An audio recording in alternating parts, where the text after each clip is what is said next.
Good evening. I'm Jamie Wagman, Associate Professor of History and Gender and Women's Studies at St. Mary's College. And tonight I'll be the first of 5 presenters on our panel, 1 other faculty member here and 3 of our students. Welcome to our panel where we will discuss the creation of the faculty student exhibition titled Fighting Fear, Pandemics Past and Present, that kicked off at the History Museum in South Bend in September. Professor Julia Dauer and I conceived of this idea back in 2021, and the project is supported by a National Endowment for the Humanities and Indiana Humanities as part of the American Rescue Plan Act of 2021. We decided to craft several assignments in our courses in history and English literature departments that would ask students to think critically about pandemic narratives. I'll speak today about the work that my spring 2021 U.S. History of Sexuality class did. The class was first designed years ago to examine histories of sexuality, race, politics, and power in the United States. Students studied themes such as histories of courtship and marriage, lesbian, gay, and bisexual and transgender histories, histories of the body, and histories of contraception, reproduction, prostitution, and disease. Since I was teaching this course during the pandemic, it had much potential for developing a hands-on project and partnering with the History Museum.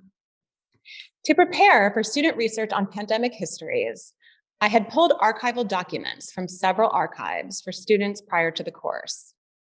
Medical oral history transcripts from Indiana University, Bloomington, local and national newspaper coverage of the 1918 flu, the HIV/AIDS epidemic, and the 2020 pandemic from newspapers.com and the historic New York Times, in addition to editorial cartoons from the Indiana State Museum and elsewhere.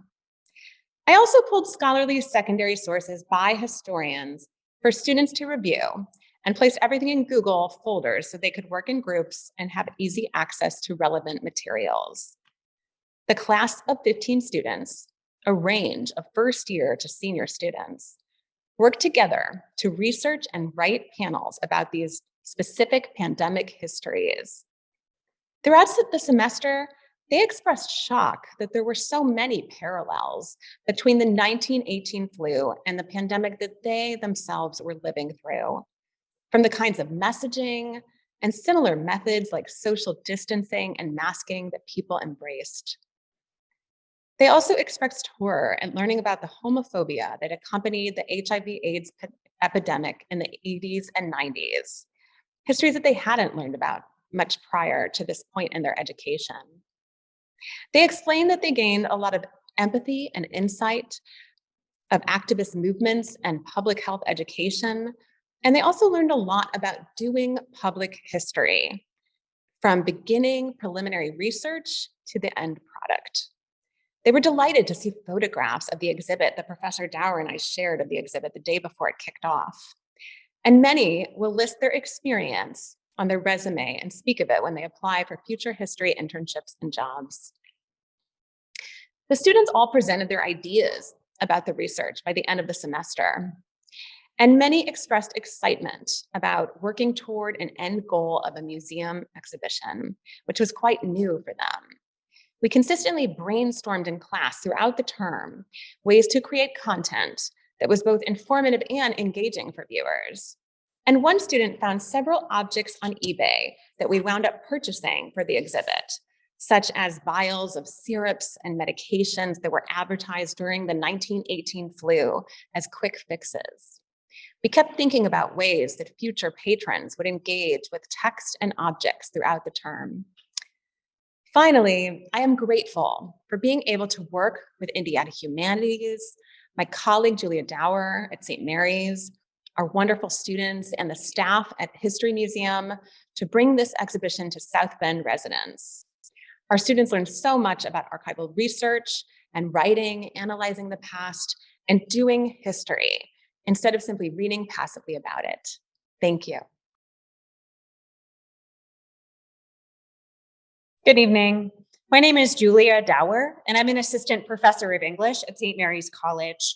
I'm speaking today about the work done by my students in ENLT 220, Literature and Medicine at St. Mary's in the spring of 2022.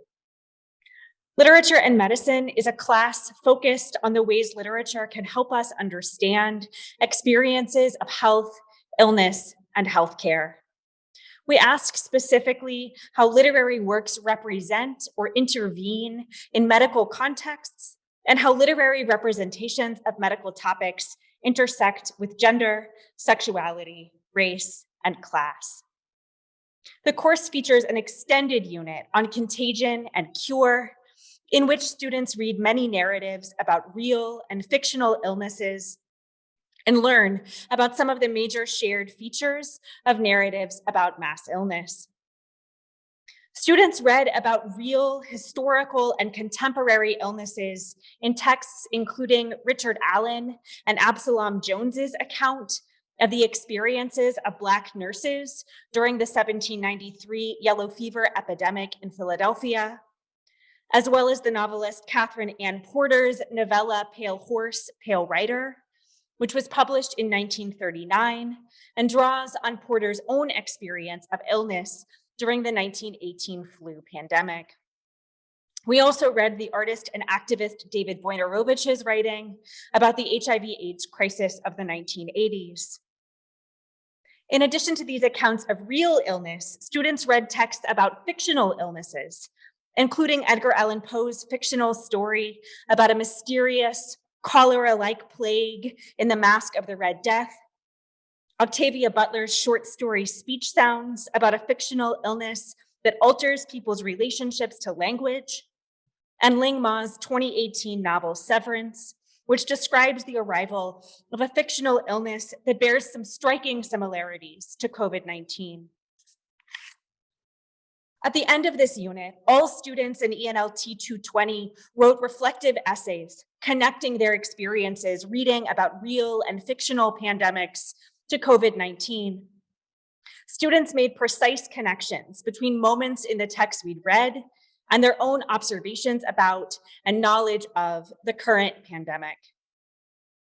At the conclusion of the class in spring 2022, I invited some of these students to submit their reflection essays as material for panels in our exhibition. In summer 2022, I synthesized students' writing, bringing their ideas together as composite texts for panels.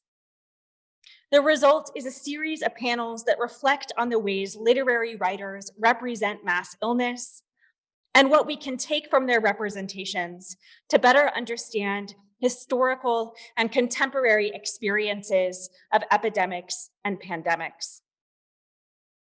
In the context of the exhibition as a whole, my students' work complements the work with primary source materials undertaken by Dr. Wagman's students and invites further reflection on the ways we learn about and encounter experiences of crisis, illness, and resilience. In completing reflective writing, linking text to COVID-19, and submitting their work for an exhibition, my students learned about and put into practice the ways literary texts can have real-world impacts for individual readers and as part of a larger public-facing project like the Fighting Fear exhibition. We're proud to present this exhibition as part of a series of pandemic narratives events, which have also included 2 panels bringing humanities perspectives to bear on COVID-19, which were hosted at St. Mary's College, as well as an oral history collection project and public presentation, which we completed in the spring of 2022 and the fall of 2022. In creating this exhibition, I'm grateful for the opportunity to bring students' writing to the public and for the collaboration of Jamie Wagman, SMC senior Jaden Daher, whose assistance made this exhibition possible, all our students who contributed to the project, Indiana Humanities and the History Museum. This exhibition demonstrates the ways interdisciplinary work in the humanities can meaningfully contribute to understanding and navigating our world. Hi, my name is Jaden Daher, and I'm a senior at St. Mary's. I'm double majoring in English literature and creative writing. In this project, I served as the research and administrative assistant for this project, which included work to help bring the History Museum exhibition to fruition and work for our other related projects of hosting panel discussions and collecting COVID oral histories. I am so honored to have worked on this project, and I am proud of what we have created. I am grateful to Dr. Dauer and Dr. Wagman for believing in me and allowing me to be a part of this project. On the technical level of my role, I did a little bit of everything. I designed flyers for panel discussions that we held in the spring semester. Then, over the summer, I spent a lot of time working with the panels that were written by the history students. I edited them on a grammatical and conceptual level to make sure that they were clear and concise for our public audience.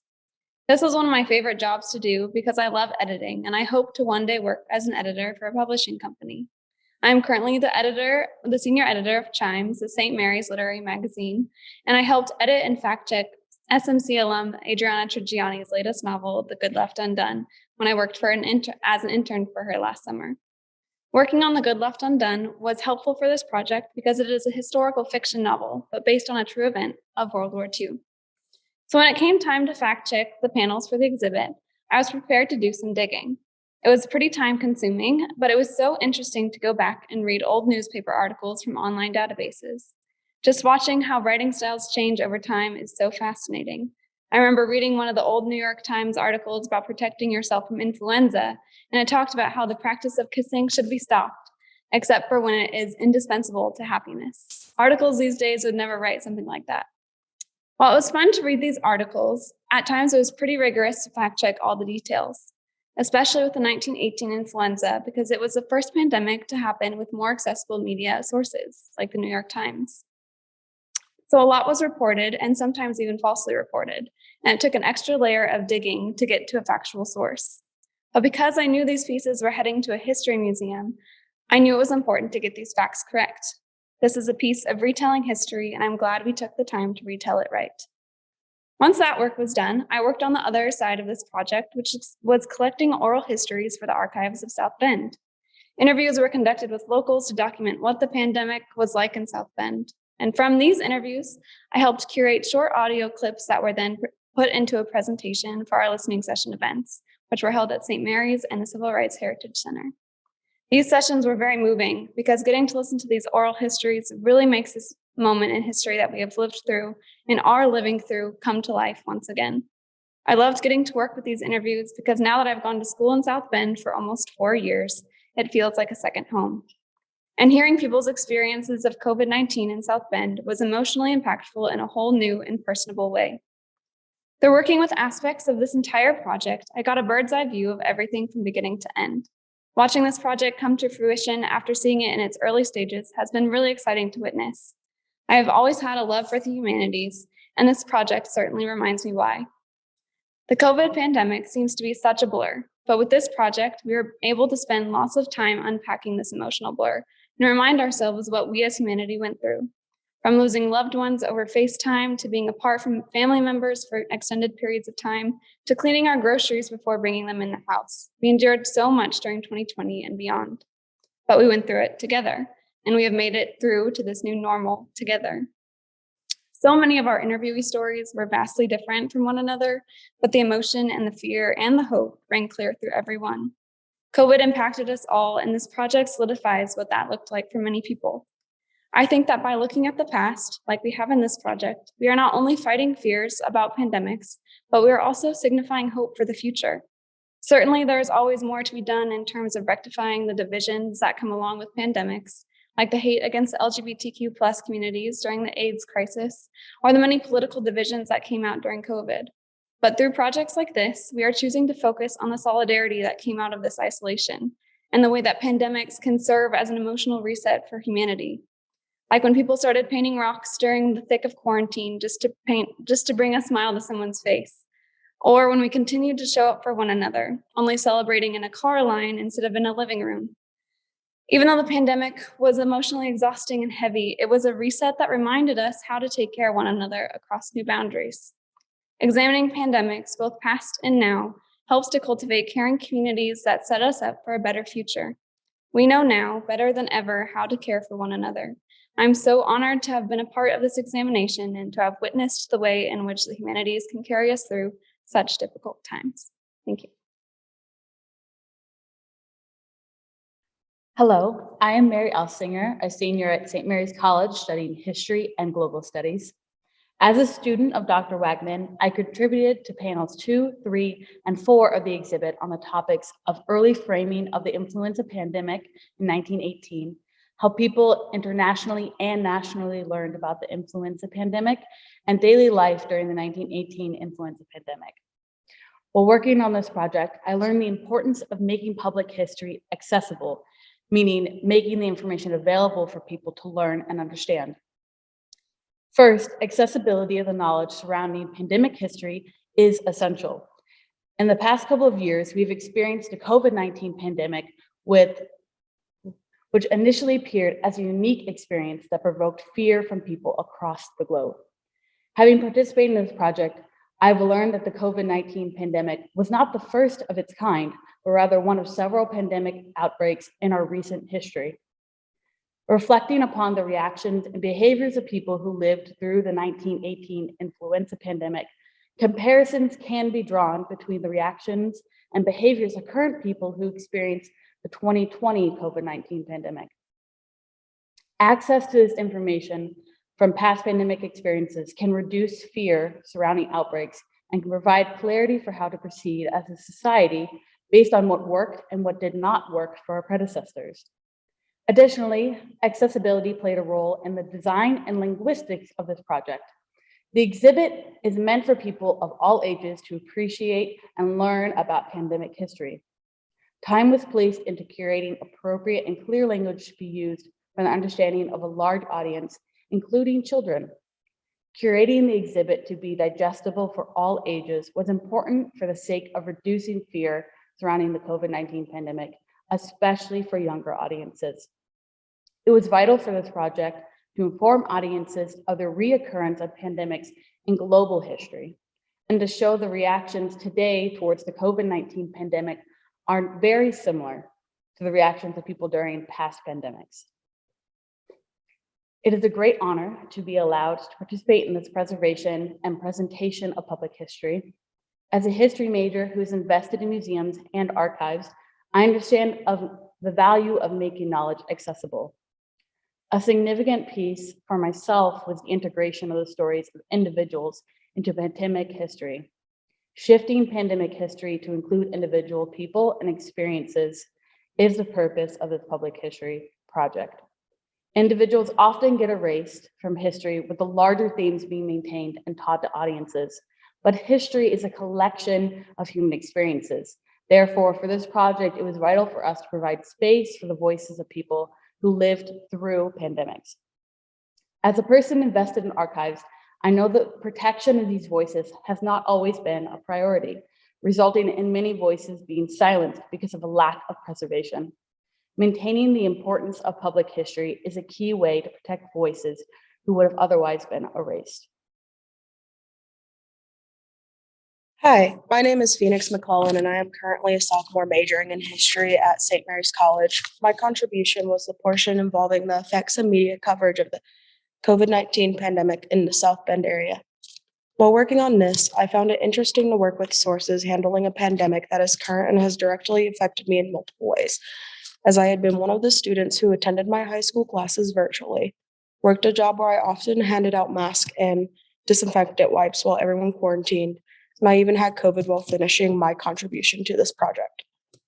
Despite this, I found it really surprising how hard it had been to navigate through everything available to me, as I could not find any information about the early pandemic since new information was still constantly coming out in the news and would bury information from late 2019, early 2020.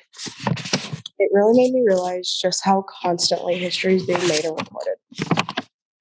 Working on this project taught me just how often you have to sort through what is fact and what is opinion or irrelevant in order to find out what you are looking for when building a project like this. Working with a group to finish a small portion of this project was a learning experience that really made me understand why it can be so difficult to do something like this alone, as someone who has always tried to work separately from others. I know everyone in my group had been working on the COVID-19 panels, all had separate struggles when it came to finding the information that we were looking for, figuring out what to include, and how to word our information that was easy to read but still informative. Contributing to this has helped me figure out where my interests are quite a lot and understand myself more. I think doing something like this so early on in my college career really helped me realize the kind of experience I want to get out of receiving my education and the opportunities I want to pursue after I graduate. While I am still not entirely sure what this means for me exactly, I know it has narrowed down the list of ideas by at least half of what it had been previously. Thank you.